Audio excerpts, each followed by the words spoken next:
Non, non, non, non. Ils sont juste... Mais non, ils sont juste impressionnés. Ils ont jamais vu des femmes blondes.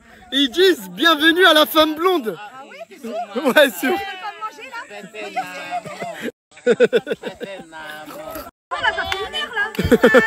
Je sais que ça fait 1 heure. Mais c'est pas grave. Ils sont impressionnés. C'est positif. Je vous jure, ça fait 1 heure qu'ils sont en train de toucher les cheveux de Sissi. Ah, il a même fait une musique. Ça va?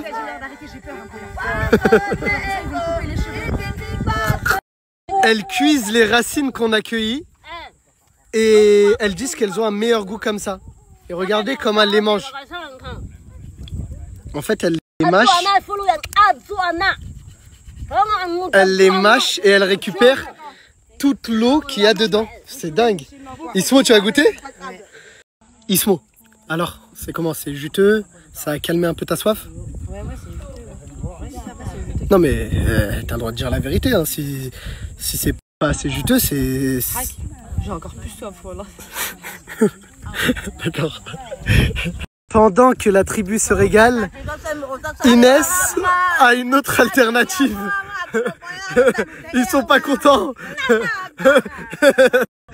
On avait dit, on n'a pas le droit au truc de l'extérieur. T'as pas le droit de faire griller des marshmallows. Mais si tu peux pas te priver un peu? Non, je fais des crises de sucre. Ah, des crises de sucre? Ouais, je te jure, je te jure. Tu veux?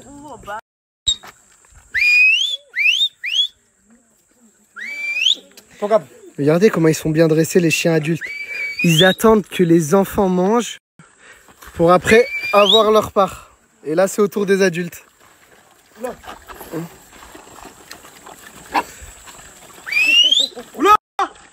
avez vu comment ça l'écoute? Pour après avoir leur part. Et là, c'est au tour des adultes.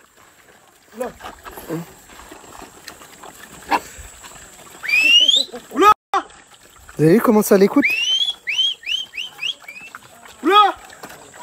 C'est impressionnant. Comment il a réussi à bien les dresser. Sachant que ça, c'est des chiens sauvages de Tanzanie. C'est fait à partir d'eau et de farine de maïs. Voilà, je vais en prendre avec moi en France, je vais en donner à tous mes ex les chiens. Ouais, mais du coup, faut en donner à Karim aussi. Ah, non. Non mais déjà, pourquoi tu parles de tes ex? Encore ton prénom, après regarde, on va dire je suis encore méchant. Ah, tu parles de tes ex, elle parle de son ex. Ouais, bah même, t'es pas un chien. Le chien. T'as faim, Karim? Ah, elle parle bien aussi. Voilà, ça va, c'est bon, on rigole. Mais est-ce que t'as faim pour de vrai? Le camp des Hadzabe est rempli de chiens. Hein, Chico? Ouais, il y en a beaucoup quand même. Il faut savoir que les chiens n'étaient pas présents au début de l'histoire des Hadzabe. Ils ne faisaient pas partie de la vie des Hadzabe. Les Hadzabe allaient chasser solo. Sauf que quelquefois, il y avait des proies qui étaient trop lourdes, trop compliquées pour être apportées au village. Du coup, ce que les Hadzabe faisaient, c'est qu'ils découpaient la proie, vidaient tous les organes, les boyaux dont ils n'ont pas besoin et les laissaient sur le chemin. Et les petits chiens que vous voyez juste derrière, justement, venaient manger ces restes. Et les petits chiens se sont mis à suivre les Hadzabe pendant leur chasse. Car c'était une opportunité pour eux d'avoir de la nourriture gratuite. Et aujourd'hui, ces petits chiens et les Hadzabe vivent en parfaite harmonie. Parce que tout simplement, ils ont trouvé un compromis. Les Hadzabe se sont rendus compte que les chiens bah, c'était un atout dans une chasse. Par exemple, quand un Hadzabe abat un oiseau et qui tombe dans un buisson difficile d'accès, bah, c'est le chien qui s'enfonce dans le buisson et qui ramène cet oiseau au Hadzabe. Et deuxièmement, bah, les chiens, c'est des super pisteurs, les gars. Ils arrivent à repérer des proies juste grâce à leur flair. Et bah, du coup, les Hadzabe, ils ont juste à suivre les chiens, abattre la proie.